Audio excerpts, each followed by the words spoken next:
25 রেখে 75 পার্টি সব কালীঘাটে। অশিক্ষিত মুখ্যমন্ত্রী পশ্চিমবঙ্গকে নেতৃত্ব দিলেন 15 বছর। আর আমি যদি বলি জ্ঞানেশ কুমার এবং ফুল ইসিআই বেঞ্চ তারা মুখ্যমন্ত্রীকে এবং তার টিমকে করকে দিয়েছেন। মুখ্যমন্ত্রী এইসব আষাঢ়ে গল্প মানুষ জানে। অবৈধ অনুপ্রবেশকারী মুসলমানরা থাকবে, বাবা মাজেদ তার 8টা ছেলে 3টা মেয়ে থাকবে, 4টা বউ থাকবে, তার নাম ভোটার লিস্টে থাকবে, তিনি সেই ভোটার লিস্ট নিয়ে আবার দিতে যাবেন।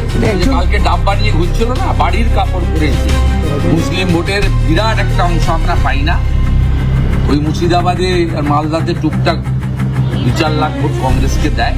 গোটা রাজ্যে 46% ভোট নিয়ে ভারতীয় জনতা পার্টি একদম কমফোর্টেবল মেজরিটি নিয়ে আগামী দিনে সরকার তৈরি করবে, স্পষ্ট আমরা বলতে পারি।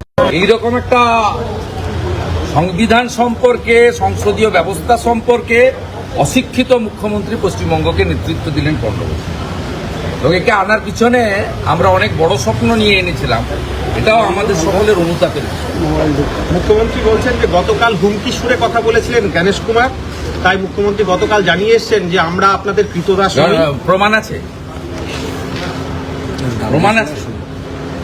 আর আমি যদি বলি জ্ঞানেশ কুমার এবং ফুল ইসিআই বেঞ্চ তারা মুখ্যমন্ত্রীকে এবং তার টিমকে করকে দিয়েছেন। আমি যদি বলি আমার কাছে প্রমাণ নেই। মুখ্যমন্ত্রী প্রথম প্রশ্ন করেছেন 6টা চিঠি দিয়েছি, উত্তর দিননি কেন? তার উত্তরে ইলেকশন কমিশন বলেছে, ফুল বেঞ্চ, যে মুখ্যমন্ত্রীর প্যাডে আপনি যতক্ষণ চিঠি লিখবেন তার উত্তর ইলেকশন কমিশন দেবে না। আপনি যেদিন আপনার পার্টির আঞ্চলিক পার্টির প্যাডে, তৃণমূল কংগ্রেসের প্যাডে চিঠি লিখবেন সেই দিন উত্তর পাবেন। আমি যদি বলি ইলেকশন কমিশন মুখ্যমন্ত্রীকে প্রশ্ন করেছেন যে আপনি করেসপন্ডেন্ট নাম্বার হিসাবে আপনার প্রিন্সিপাল সেক্রেটারি গৌতম সান্যালের ফোন নাম্বার দিয়েছেন কেন?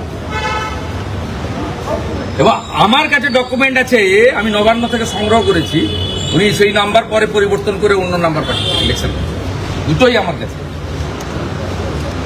আমি যদি বলি মুখ্যমন্ত্রী যখন বলেছিলেন এসআইআর এ এই লোক মারা গেছে, ইলেকশন কমিশন তখন বলেছেন আপনার জেলা শাসকরা, ডিস্ট্রিক্ট ডিওরা অর্থাৎ জেলা শাসকরা, তারা ইলেকশন কমিশনে তথ্য এবং প্রমাণপত্র দিয়ে কেন আমাদেরকে জানাননি একটা কেসের ক্ষেত্রে? এর উত্তরগুলো মুখ্যমন্ত্রী দিতে পারবেন। আমি যেমন ওই ভিতরের ভিডিও প্রমাণ দিতে পারবো না, মুখ্যমন্ত্রী এইসব আষাঢ়ে গল্প মানুষ জানে। উনি পশ্চিমবাংলার যে মূল সমস্যা, যেটা এক্ষুনি আমি করে এলাম, বেকারত্ব, নারী সুরক্ষা, সীমান্ত সুরক্ষা, অনুপ্রবেশ, সিন্ডিকেট এবং হিন্দুদের উপরে, হিন্দু দেবদেবীর উপরে, হিন্দু মন্দিরের উপরে, হিন্দুত্বের উপরে, হিন্দু ধর্ম পালনের উপরে যে ধরনের মৌলবাদী, জঙ্গি, জিহাদি, উগ্র ধর্মান্ধদের, জামাতিদের স্টাইলে আক্রমণ, এগুলোই পশ্চিমবাংলার মূল সমস্যা। পশ্চিমবঙ্গের লোক বাইরের রাজ্য থেকে এই রাজ্যে ফিরতে চায়, তারা এসব শুনতে চায় না। আর মুখ্যমন্ত্রী চাইছেন এইসব ভণ্ডুল করে, কালকেও দেখবেন উনি কোথাকার লয়ার, কি লয়ার আমি জানি না, কালকেও দেখবেন আরেকটা ড্রামা অপেক্ষা করছে, আরেকটা ড্রামা অপেক্ষা করছে। নতুন উকিল দেখবেন কালকে আপনারা, যার নাম ইতিমধ্যে পশ্চিমবঙ্গ হাইকোর্টের বার কাউন্সিলের লিস্ট থেকে বাদ দিয়ে দিয়েছে। কালকে দেখবেন আবার লয়ারকে দেখবেন, কোনো লাভ হবে না।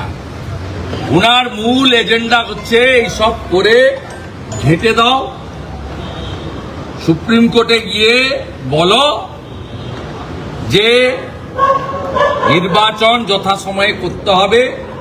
এসআইআর তো ভণ্ডুল করে দিলাম, তাহলে 24-এর লোকসভা নির্বাচনের লিস্টাই করুন, যাতে মৃত থাকবে, ফেক থাকবে, সেখানে ডবল ট্রিপল এন্ট্রি থাকবে, বাংলাদেশের অবৈধ অনুপ্রবেশকারী মুসলমানরা থাকবে, বাবা মাজেদ তার 8টা ছেলে 3টা মেয়ে থাকবে, 4টা বউ থাকবে, তার নাম ভোটার লিস্টে থাকবে, তিনি সেই ভোটার লিস্ট নিয়ে আবার জিতে যাবেন। জিতে 11 সালে কাটাকে তাড়িয়েছেন, 16তে চাকরি বেচেছেন, 21-এ আরজিকর করেছেন, 26-এ হিন্দু শূন্য করে দিলেন। যে বাংলাদেশ ওপারের ইউনুস আর এপারের মমতা মিলে গ্রেটার বাংলাদেশ হয়ে যাবে, সম্পূর্ণ হয়ে যাবে।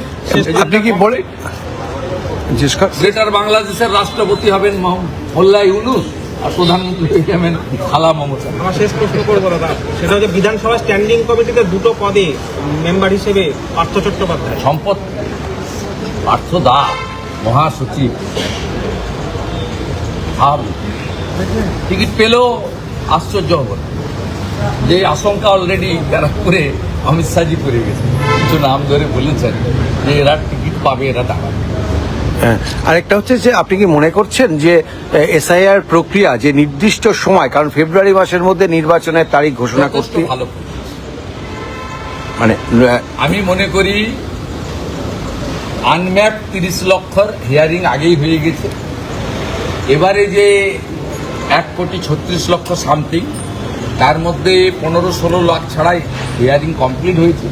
ইলেকশন কমিশন যেভাবে অঞ্চল ওয়াইজ, ওয়ার্ড ওয়াইজ হিয়ারিংকে সরলীকরণ করে দিয়েছেন, বাইরে থাকা লোক, এনআরআই, পরিযায়ী শ্রমিক, তাদের বাড়ির লোকদের অ্যালাউ করে দিয়েছেন। 85 বছরের বেশি বৃদ্ধ বৃদ্ধা, অসুস্থ, ফিজিক্যালি চ্যালেঞ্জদেরকে বাড়িতে গিয়ে হিয়ারিংয়ের সুযোগ করে দিয়েছেন। সব মিলিয়ে বর্তমানে আগামী 2-3 দিনের মধ্যে হিয়ারিংয়ের প্রক্রিয়া, আমার ধারণা, আমি যেহেতু গ্রাউন্ডে কাজ করি, এটা ইলেকশন কমিশনের হয়ে আমি ব্রিফ করছি না, আমি অধিকারী নই, মানে আধিকারিক নই, যে বলছি আমার ধারণা অলমোস্ট 15-16 লক্ষ বাকি আছে। 1.5 কোটি হিয়ারিং তো হয়েই গেছে। অতএব ইলেকশন কমিশনকে আমি মনে করি শুনানির জন্য আর নতুন ডেট দেওয়ার দরকার নেই। তবে যেভাবে ইয়ারোরা অনেক জায়গায় রিজেক্ট হওয়ার কথা অ্যাকসেপ্ট করে দিয়েছেন, যেখানে মাইক্রো অবজারভাররা অবজেকশন করছেন, ডকুমেন্ট এবং ডাটা অ্যানালাইসিস করতে গিয়ে এআই স্ক্যানে সফটওয়্যার নিচ্ছে না, মাইক্রো অবজারভাররা রেড ফ্ল্যাগ লাগাচ্ছে। আমার বিধানসভা কেন্দ্রে হয়েছে, আমি জানি। সেক্ষেত্রে এই ডকুমেন্ট চেক করার ক্ষেত্রে আমার মনে হয় সপ্তাহখানেক যদি বাড়াতে পারেন, তাহলে ডকুমেন্ট চেকিংটা মাইক্রো অবজারভার এবং স্টেট অবজারভার, ইলেকশন কমিশন, তার সফটওয়্যার সব মিলিয়ে অনেকটা পরিচ্ছন্ন হয়, এটা আমার ধারণা। এবং আমরা ভারতীয় জনতা পার্টি সবাই, আমি রাজ্য সভাপতি এবং আমাদের যে এসআইআর সংক্রান্ত আলোচনা করি, আমরা এই ডকুমেন্ট চেক করার ক্ষেত্রে ইলেকশন কমিশন যদি টাইম এক্সটেনশন কিছুদিন না করে, তাহলে আমরা বলতেও পারি, সেটা আমার প্রস্তাব আকারে আছে, আমি সবাইকে নিয়ে আলোচনা করব, রাজ্য সভাপতির সঙ্গে বিশেষভাবে এই বিষয়ে কথা বলব। তো আমার মনে হয় এই 14 তারিখটা 5-7 দিন বাড়িয়ে করা যেতে পারে। 2021-এ 26শে ফেব্রুয়ারি এমসিসি চালু হয়েছিল। ওই নির্বাচনের ত্রুটিমুক্ত ভোটার তালিকা বের করানোর পরে 2-3 দিনের মধ্যে ভোট ঘোষণা করা যেতেই পারে। বিহারের ক্ষেত্রেও 2020 তুলনায় 4-5 দিন পরে ভোট ঘোষণা হয়েছে, 5-6 দিন পরে। এক্ষেত্রেও এরা টাইম দেখে নিয়ে করবে।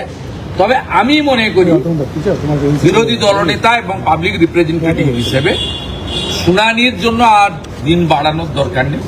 ডকুমেন্টেশন চেকিং এবং ভেরিফিকেশনের জন্য যারা আছেন, কারণ ইয়ারোদের একটা বড় অংশ জেলা শাসক তাবেদারদের চাপে অনেক ভুল ভ্রান্তি করেছেন, সেটা একটু চেকিং ভালো করে করা দরকার আছে।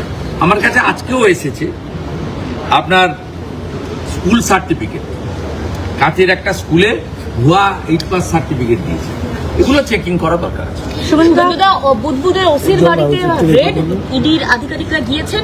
কত টাকা পাওয়া গেল? কারিগরি টাকা পাওয়া গেল, লক্ষ লক্ষ টাকা বস্তা নিতে গিয়েছে, গোনা যায়নি। নোট কাউন্টিং মেশিন গেছে, মানে অর্পিতার থেকে বেশি পাওয়া গেছে না, গোনা চলছে, কাউন্টিং চলছে। এরা সব স্টক করতো, 25 রেখে 75 পাঠিয়ে সব কালীঘাটে গেছে। কালকে ডাব্বা নিয়ে ঘুরছিল না, বাড়ির কাপড় পরে এসেছে। মানে একজন পুলিশের লোক ওসি হচ্ছে নামমাত্র, এটা কিছু না। আসল বেনিফিশিয়ারির নাম হচ্ছে হাওয়াই চুরি। আচ্ছা, আরেকটা হচ্ছে যে আজকে সেলিম দাবি করেছেন যে কংগ্রেস এবং তৃণমূলের জোট হতে চলেছে, এরকমই একটা খবর আমাদের বইয়ে গেছে। মুসলিম ভোটের বিরাট একটা অংশ আমরা পাই না। ওই মুর্শিদাবাদে আর মালদাতে টুকটাক 2-4 লাখ ভোট কংগ্রেসকে দেয়, বাকি সবই তো দেয়। ওদের কারা ভোট দেয় সবাই জানে। কংগ্রেসের ভোট ব্যাংক হচ্ছে কিছু মুসলিম ভোট ব্যাংক, তৃণমূলের ভোট ব্যাংক হচ্ছে মুসলিম ভোট ব্যাংক। এখানে বিজেপির কোনো স্টেক নেই, we are not interested. BJP 46% vote নিয়ে, যেটা পূর্ব মেদিনীপুরে লোকসভায় আমরা পেয়েছি, গোটা রাজ্যে 46% ভোট নিয়ে ভারতীয় জনতা পার্টি একদম কমফোর্টেবল মেজরিটি নিয়ে আগামী দিনে সরকার তৈরি করবে, স্পষ্ট আমরা বলতে পারি। শুধু নির্বাচনের সময় ইলেকশন কমিশনের পুরনো এসওপি অনেকটা বদলে দিতে হবে, সেটা এখনই প্রকাশ্যে বলছে। তার জন্য ভারতীয় জনতা পার্টিও দাবি করবে, আমিও সবার সঙ্গে কথাবার্তা বলবো, আমার অনেক রাজনীতিতে ভোটে লড়ার অভিজ্ঞতার ভিত্তিতে বলবো। একটু করে দিতে পারলে আর কোনো সমস্যা এখানে নেই। হিউজ অ্যান্টি ইনকামবেন্সি আছে, সনাতনীদের মধ্যে হিউজ পোলারাইজেশন আছে, আদিবাসীরা ঐক্যবদ্ধভাবে এদের হারাতে চায়। পাহাড় থেকে চা বাগানের শ্রমিক থেকে শুরু করে উত্তরবঙ্গের লোক, সুন্দরবনের প্রান্তিক মানুষ, মৎস্যজীবী, তারা এদের বিরুদ্ধে। মহিলারা, বোন দিদি কন্যারা সুরক্ষা চায়। তারা জানে তারা যে সামান্য ভাতা পায় বিজেপি রুল স্টেটে, তার থেকেও ভালো সামাজিক এবং অর্থনৈতিক সুরক্ষা পাচ্ছে। অর্থাৎ বিজেপি 21টা স্টেটে করলে এখানে তারা আরো বেশি বেনিফিটেড হবে। এখানকার মানুষ চায় বৃদ্ধ বাবা মাকে ভালো চিকিৎসা করাবো আয়ুষ্মান ভারতের কার্ড দিয়ে, 5 লক্ষ টাকা পর্যন্ত, যে কার্ড সিএমসি ভেলোরও নেবে, দেবী সেটির মণিপালও নেবে, ডক্টর রেড্ডির হায়দ্রাবাদও নেবে, শঙ্কর নেত্রালয় হায়দ্রাবাদও নেবে, মুম্বাই টাটা ক্যান্সার হসপিটাল নেবে, ভুবনেশ্বর থেকে দিল্লি, গৌহাটি থেকে শুরু করে মুম্বাই, সব এইমসে বা কল্যাণী এইমসেও যে কার্ড চলবে আয়ুষ্মান ভারত, এগুলো মানুষ চায়, এগুলো মমতা ব্যানার্জি দিতে পারেন। বেকাররা যন্ত্রণায় আছে। আমি একটু আগেই বলেছি, কয়েক লক্ষ এমন বেকার আছে যারা মাস্টার ডিগ্রি করার পরে, অনার্স গ্র্যাজুয়েটের পরেও, বিএড করার পরেও চাকরি পায়নি মমতা ব্যানার্জির কারণে, এবং তারা অর্থনৈতিকভাবে স্বাবলম্বী না হতে পারার কারণে তারা বিবাহ করেন। অর্থাৎ পশ্চিমবঙ্গের শিক্ষিত বেকারদের সর্বনাশ শুধু নয়, তাদের সংসার ধর্ম থেকেও বঞ্চিত করার কাজটাই সরকার করেছে। তাই সবাই প্রস্তুত ইভিএম এর কাছে যাওয়ার জন্য।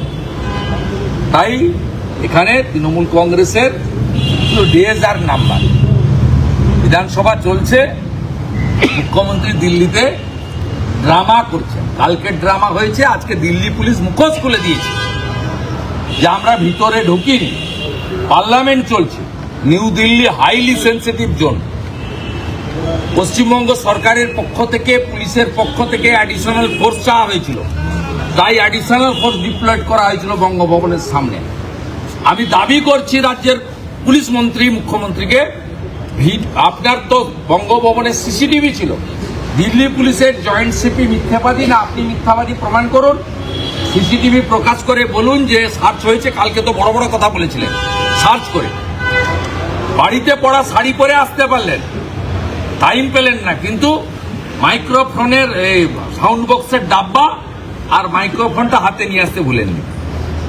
সব ড্রামাবাজি লোক জেনে নিয়েছে। আজকে এই ভাষণের ড্রামা হয়েছে, সন্ধ্যাবেলা চালিয়ে দিয়েছেন ইমপিচমেন্ট। ইমপিচমেন্টের মানে জানেন? কত সংখ্যা লাগে জানেন? ইমপিচমেন্ট কিভাবে পাস করাতে হয় জানেন? কত এমপির ভোট লাগে জানেন? দুর্ভাগ্য, 15 বছর মুখ্যমন্ত্রী, 7 বারের এমপি ইমপিচমেন্টের পদ্ধতিই জানে না। সেই জন্য চটি চাটা সাংবাদিকদের দিয়ে খাইয়ে দিয়েছে, ব্রেকিং নিউজ দেখাচ্ছে। পদ্ধতিটা বলুন, টকশো বসান না, পদ্ধতিটা এক্সপার্ট যারা তাদেরকে নিয়ে বসুন, যারা পার্লামেন্টারি ডেমোক্রেসি জানে, রুল বুক জানে, যে বসুন না, উত্তর দিতে পারবেন না। গোটা মিথ্যাচার পারসেপশন ন্যারেটিভ তৈরি করা কাজ সকাল থেকে। এই কাজগুলো এক শ্রেণীর ইলেকট্রনিক্স মিডিয়াও করে, আর আইপ্যাকের এই লোকগুলো করে, আর যারা সাংবাদিকতা করেন অর্থ রোজগারের জন্য, মানে অবৈধ উপায়, এবং মুখ্যমন্ত্রীর চারদিকে ঘিরে থাকেন, মুখ্যমন্ত্রীর বাড়িতে উঠা বসা আছে, তাদের কাজ হচ্ছে এগুলো সূত্র বলে চালিয়ে দিয়ে গোটা পশ্চিমবঙ্গ জুড়ে মূল ইস্যু থেকে দৃষ্টি ঘুরিয়ে দিয়ে আপনাদের কোনো চ্যানেলেই মাধ্যমিকের আজকে প্রশ্নপত্র কেমন হয়েছে আলোচনা হচ্ছে না। মুখ্যমন্ত্রী ইমপিচমেন্ট আনবেন, সেটাই ব্রেকিং নিউজ। ইমপিচমেন্টের পদ্ধতিটা আগে আলোচনা করুন।